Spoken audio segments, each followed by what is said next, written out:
Okay. Kevin Williams. Hey, Bryan, would you reach out to Bobby Lee and see if you can do the podcast with you guys again? I love him. I think you guys would really give TFATK a boost. Listening to back old podcasts where you guys had a guest were really good, especially with the ones with Bobby. We're so far out here in Austin. I think it would be good for the podcast to try to get guests again, especially comedians. I agree. It would bring back the old feel of TFATK. Also, thank you, Brendan and Chin, for all the years of the podcast. I've been listening to you guys from pretty much the beginning. Yeah, we try to do that. We're a little bit far out. Most of them are not here. Theo's in Nashville. Bobby's in, L.A. Santino's in L.A. Sasso's in L.A. So, there's not a lot of people here, man. There really isn't. It's just... Anyway, AJ, just sending some love. You're a hilarious stand-up and extremely knowledgeable. Thoughts on questions for Nick Simmons? Up-and-coming comedian, grinding. Yeah, he's great. He's great. Yeah, we can have one. Yeah. Mm-hmm. I'm going to get full episodes of Acting Off.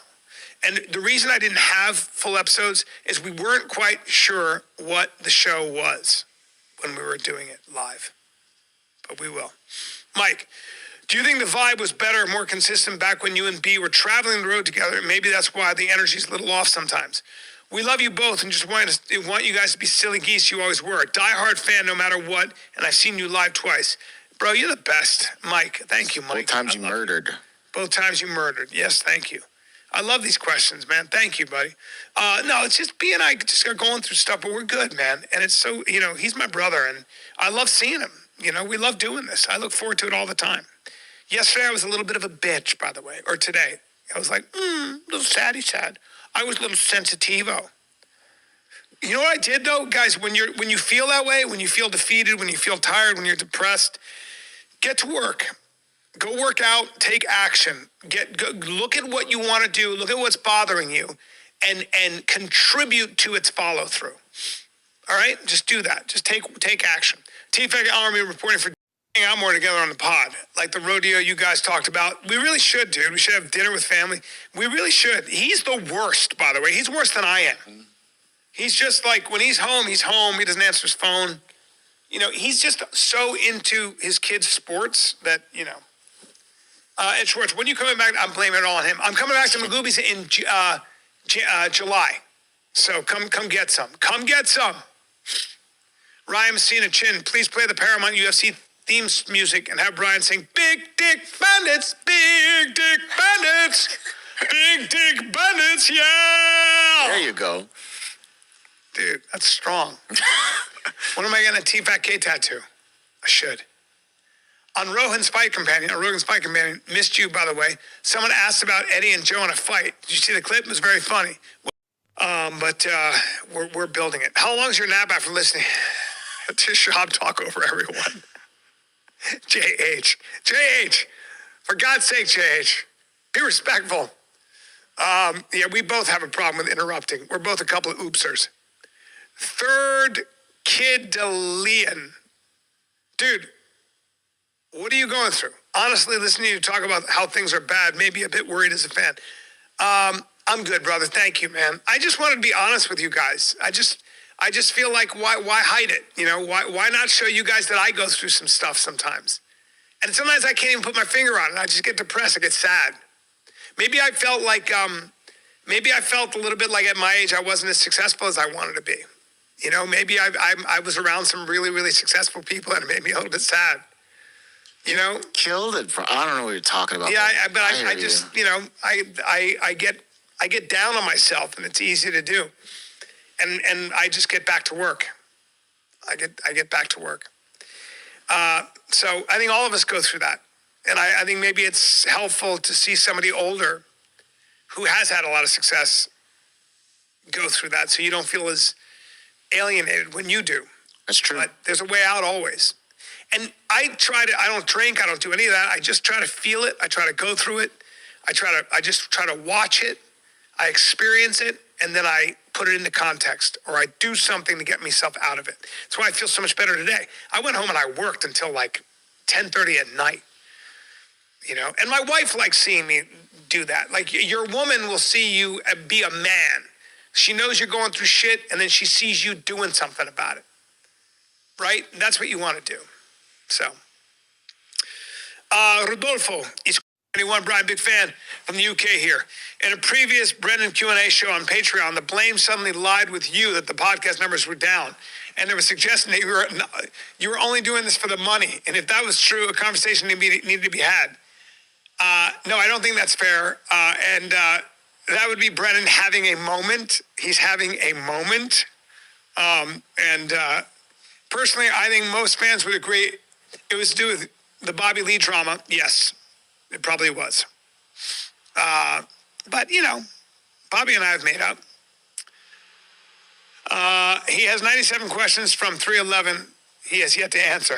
311? I don't know. Mario Vasquez, Mr. Callen, please, for the sake of all of us, but mostly you, stop showing your feet. Unless you're a Brazilian black belt. I'm working on my Brazilian black belt. And sub 10% body fat, I'm working on that too. Love watching you throughout the years. Keep it going. You're as good as you've always been. Let's let go of the weight of the past and let's get back to fucking around like before. To be honest, I relate to you more than Brennan due to the fact that I'm not 6 feet tall, 200 pounds. You're a great dad, just like yours, and provide for your family. Hope you to be just the same as silly goose as you with my family. Yep. Yes, hope to be just as much of a silly goose. Thank you, brother. I appreciate you. Andy, that's Mario Vasquez the second. And Andy, now that you're settled in Texas, are you doing another Kill Tony? I'd love to. I just haven't talked to Tony about it really. Shampoo Max, why don't you remove all your body hair? I've done it before. Bryan Callen sat down and finally did the Patreon fan questions. And he admitted he was depressed. And he disagrees with Schaub, because Schaub, just at this point, 100% blames Callen for the death of the podcast. And most of the questions were to get Callen's response. But Callen is saying it is the Bobby Lee thing that probably did the most damage. And it probably is, but everything else too that Schaub did. But, I mean, with this, it's obvious that Callen is just going to continue to ignore the problem. And the problem is going to continue to fester. And we're at the point to where, Schaub is probably going to pull the plug on this. And Callen is sort of forcing that. I mean, there's stuff I didn't put in this video, but you can just tell, Callen is just kind of done with everything. And what I had thought was the case is the case. The reason why Callen is so depressed, it's not even necessarily the not selling tickets or anything like that. During this, Callen admitted, his dream isn't to be, or wasn't, to be a stand-up comedian. It was to be an actor. And that he got into show business to act. And then he ended up becoming a stand-up. But he got into business to act. So I think most of his depression is the fact that the accusations got him out of Hollywood. Because during this, he talked about he had the Netflix deal with D'Elia, which I find hilarious. When D'Elia first got accused, Callen says, I hardly knew the guy, but in this, he's like, yeah, the Netflix deal, we were working on the show, and stuff like that. But that's the main thing, the depression. He's not in movies anymore.